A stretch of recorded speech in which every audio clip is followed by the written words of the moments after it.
Over 5,000 private schools are said to be operating in Kaduna, a state known as the center of learning.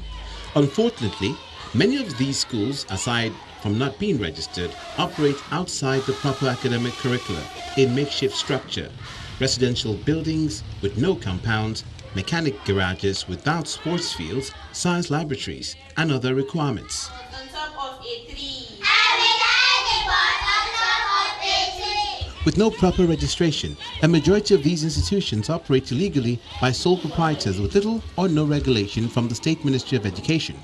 The Kaduna State Schools Quality Assurance Authority is now out to ensure that the ugly trend is reversed.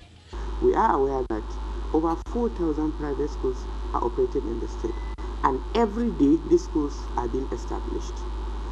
And the only way we can control them is through having total control, knowing where they are, what they do. Then we now regulate their operations. A joint task force team of officials of the authority, in collaboration with the Kaduna State Board of Internal Revenue Service, accompanied by security agencies, are now going round the schools to assess their standards. This school, Obadiah International School, located in Tudunwada area of Kaduna, was established over 10 years ago without any registration.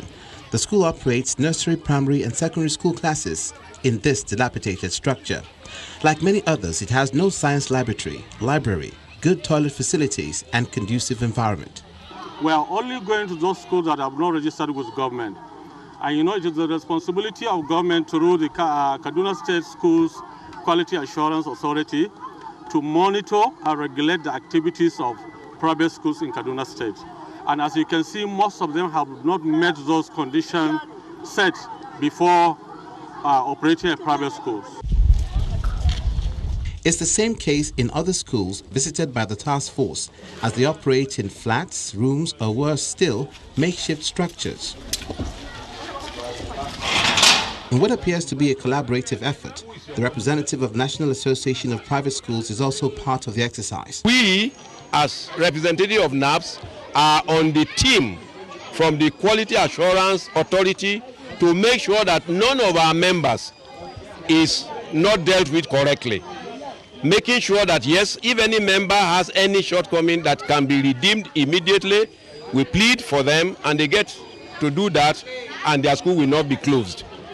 Explaining that it will be conducted in 3 senatorial zones of the state, the Director General of the Kaduna State Quality Assurance Authority explains that the action is not to witch hunt anybody or any school. It is the responsibility of government to ensure that every child, irrespective of which school he attends, acquire quality inclusive education. Therefore, it is our responsibility to know where every child in Kaduna State goes to acquire education. That is private schools inclusive. With the mandate to monitor and regulate the activities of public and private schools, the Kaduna State Schools Quality Assurance Authority says all the affected schools must regularize their registration, and until that is done, the schools will remain closed.